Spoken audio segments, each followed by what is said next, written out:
Hi students, good afternoon.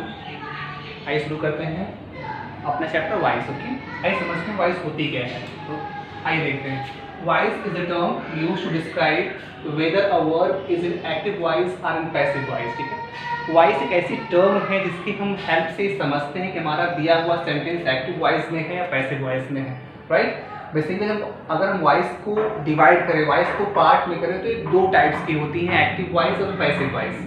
हमें इस बात को समझना है कि एक्टिव वॉइस क्या होती है और पैसिव वॉइस क्या होती है। आइए समझते हैं पहले एक्टिव वॉइस क्या होती है।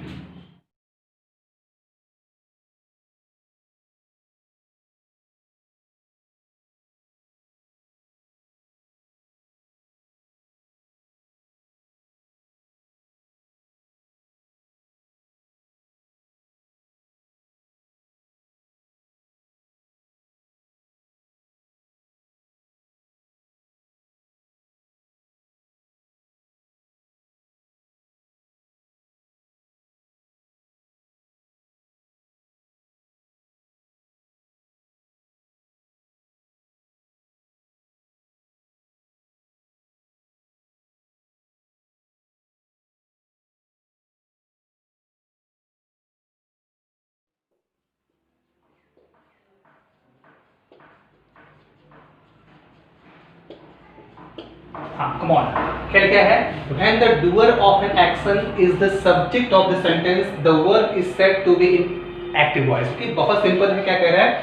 जब किसी भी एक्शन का डूअर का मतलब होता है किसी काम को करने वाला। जब किसी एक्शन का डूअर ही सेंटेंस का सब्जेक्ट होता है तो वह वर्ब हमारी एक्टिव वॉइस में कही जाती है। आइए इसको हम एकदम आसान से एग्जाम्पल के माध्यम से समझते हैं। हम यहाँ देखते हैं।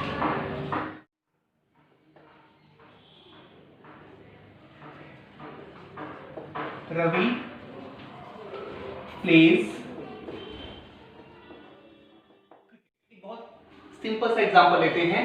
Ravi plays cricket. अब जो खेलने का एक्शन है, इस प्ले को करने वाला कौन, मतलब जो क्रिकेट है, क्रिकेट को खेलने वाला कौन है? रवि। राइट, तो जो एक्शन को परफॉर्म करने वाला कौन है या एक्शन को करने वाला कौन है? रवि। तो ये सेंटेंस हमारी एक्टिव वॉइस में है। तो इसको समझने का बहुत आसान तरीका है। When the doer of an action is the subject of the sentence, the verb is said to be in active voice। जब किसी भी एक्शन को करने वाला ही सेंटेंस का सब्जेक्ट होता है तो उस वर्ब को हम एक्टिव वॉइस में कहते हैं या उस वर्ब को एक्टिव वॉइस कहा जाता है। एक एग्जांपल और देखते हैं।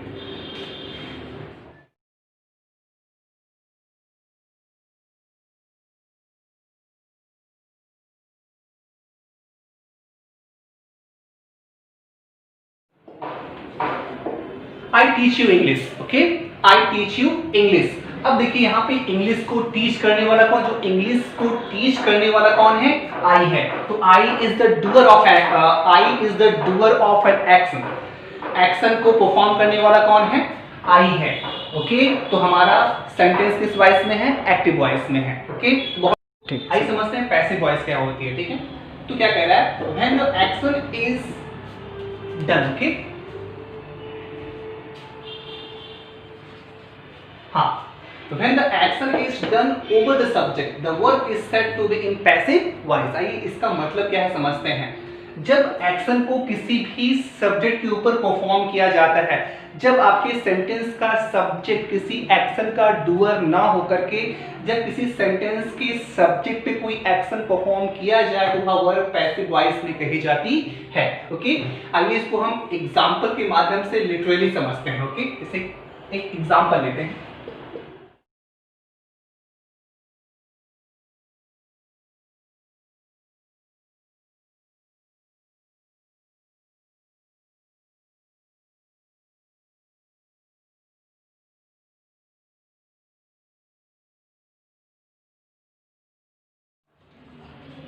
रवि। ओके, क्रिकेट क्या है? Cricket is the name of an activity. एक एक्टिविटी का नाम है क्रिकेट। ओके, और क्रिकेट क्या है? सेंटेंस का सब्जेक्ट है। ओके, तो ध्यान से समझिए पहले, ये जो क्रिकेट है, जो एक एक्टिविटी है, सेंटेंस का सब्जेक्ट। अब इस सेंटेंस के सब्जेक्ट पे कोई एक्शन परफॉर्म किया जा रहा है।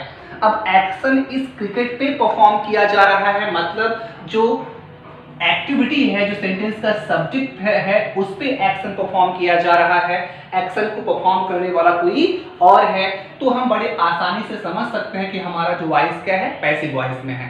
Simple, okay. When the subject is acted upon, when the action is done over the subject, the verb is said to be in passive voice। जब सब्जेक्ट पर, सेंटेंस के सब्जेक्ट पर कोई एक्टिविटी की जाती है तो वह सेंटेंस पैसिव वॉइस में होता है। जब सेंटेंस का सब्जेक्ट कोई एक्टिविटी करता है तो सेंटेंस एक्टिव वॉइस में है। This is the basic difference between active voice and passive voice. एक बेसिक डिफरेंस होता है एक्टिव और पैसिव वॉइस का, ओके।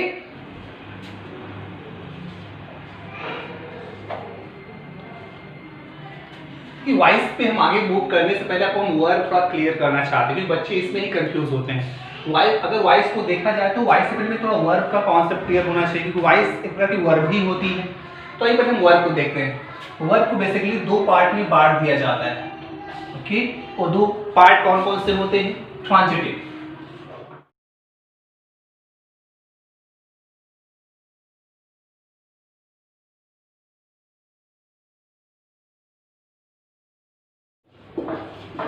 ये ट्रांजिटिव और इंट्रांजिटिव का डिफरेंस आपके वॉइस को ही क्लियर करेगी। अगर आपको ट्रांजिटिव और इंट्रांजिटिव का डिफरेंस नहीं पता है तो वॉइस पे बच्चे हमेशा कंफ्यूज होते हैं। तो इसलिए हम आपके इस कंफ्यूजन को क्लियर करना चाहते हैं, पर हम वर्ब का टॉपिक, वर्ब का जो हमारा कंफ्यूजन है वो क्लियर हो जाए, ओके। तो आइए हम बात करते हैं ट्रांजिटिव और इंट्रांजिटिव, क्योंकि ट्रांजिटिव का मतलब होता है, आप बेसिकली जानते ही होंगे, सकर्मक, ओके। और इंट्रांजिटिव का मतलब होता है अकर्मक, ओके। तो इस वर्ब का मतलब होता है transitive verbs have an object. Transitive verbs में क्या होती है? कोई कोई ऑब्जेक्ट होता है। ट्रांजिटिव का जो बेसिक मीनिंग होता है वो बना किससे है? ट्रांजिट से। किससे बना है? वो ट्रांजिट से बना है। और ट्रांजिट का मतलब होता है पास ओवर, पास ओवर या पास थ्रू।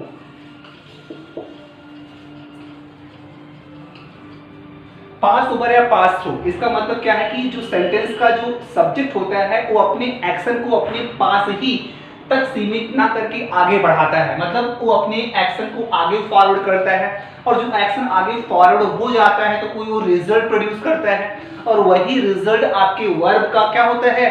ऑब्जेक्ट होता है। और आप सभी ने ये पढ़ा होगा कि जिस सेंटेंस का कोई ऑब्जेक्ट होता है उसी वर्ब की पैसिव वॉइस बनती है, और जिस सेंटेंस में कोई ऑब्जेक्ट नहीं होता उसकी पैसिव वॉइस बनती ही नहीं है।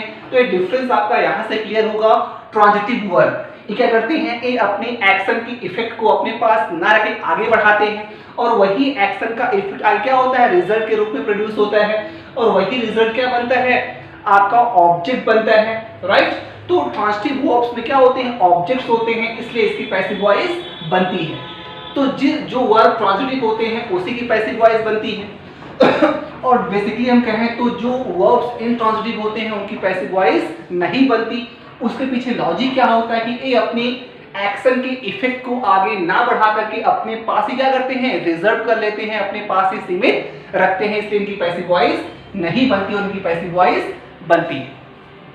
हाँ, आइए हम एग्जाम्पल के माध्यम से जो कंफ्यूजन है ट्रांजिटिव और इंट्रांजिटिव उसको क्लियर करते हैं, ठीक है। फिर पहला example, Rehan reads a book at home, okay.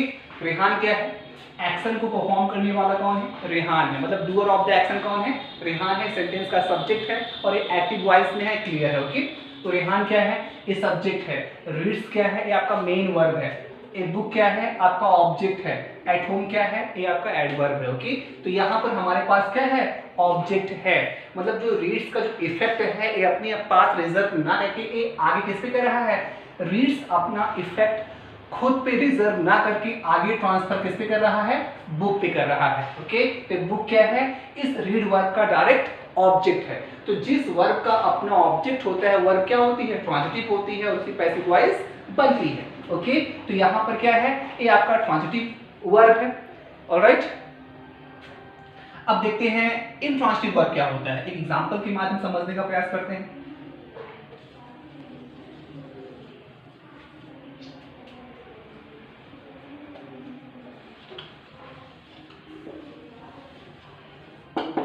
हाँ, here it is the first example of intransitive verb, okay. Saurabh runs fast, okay. अब आपको बेसिकली समझ में आ रहा है सेंटेंस हमारा एक्टिव वॉइस में है, लेकिन ये वर्ब आपका ट्रांसिटिव है या इनट्रांसिटिव आपको ये समझना है, राइट। सौरभ आपका सेंटेंस का सब्जेक्ट है, रन्स क्या है आपका मेन वर्ब है, फास्ट क्या है ये आपका ऑब्जेक्ट नहीं है। बच्चे इसमें अक्सर कंफ्यूज होते हैं कि ऑब्जेक्ट है, वर्ब के बाद जो है उसे ऑब्जेक्ट मान बैठते हैं। नो, आपके शब्दों का बेसिक नॉलेज आपके पास होना ही चाहिए। सौरभ क्या है आपका सब्जेक्ट है, रन्स क्या है आपका मेन वर्ब है, फास्ट क्या है आपका एडवर्ब है। देखिए इसको हम समझने में एक आसान तरीका बताते हैं। जब आपको कंफ्यूजन हो कि हमारा ऑब्जेक्ट क्या है क्या ना है, तो आप क्वेश्चन करिए, जो क्या और किसको का आंसर देते हैं वही ऑब्जेक्ट होते हैं, बाकी जो कहाँ, कैसे, कब, क्यों का आंसर देते हैं वो एडवर्ब्स होते हैं। तो यहाँ पे रेहान क्या पढ़ता है, एक किताब पढ़ता है, राइट। सौरभ कैसे दौड़ता है, फास्ट दौड़ता है। तो बेसिकली अगर हम आपको क्लियर करें तो रन आपका इनट्रांसिटिव वर्ब है, रीड्स आपका ट्रांसिटिव वर्ब है, इसकी पैसिव वॉइस बनेगी, इसकी पैसिव वॉइस नहीं बनेगी, बिकॉज इसमें कोई ऑब्जेक्ट ही नहीं है, तो इसकी पैसिव वॉइस कैसे बनेगी। तो रन्स आपका इनट्रांसिटिव है, रीड आपका ट्रांसिटिव है, ट्रांसिटिव वर्ब्स की पैसिव वॉइस बनती है और इनट्रांसिटिव वर्ब्स की पैसिव वॉइस नहीं बनती। एनीवे, आज का लेक्चर हम आज ही खत्म करते हैं, बाकी आपको आगे का कंटेंट नेक्स्ट वीडियो मिलेगा। अगर आपको वीडियो अच्छी लगी हो तो इसको लाइक करें, सब्सक्राइब करें, और आपको हफ्ते में 2 वीडियोस आपको बराबर मिलती रहेंगी। आपको हम और डीपर नॉलेज देंगे, एक चीज क्लियर करते चलेंगे। अगर आपको चीजें अच्छी लगी हो तो don't forget to subscribe my channel. Okay, thank you.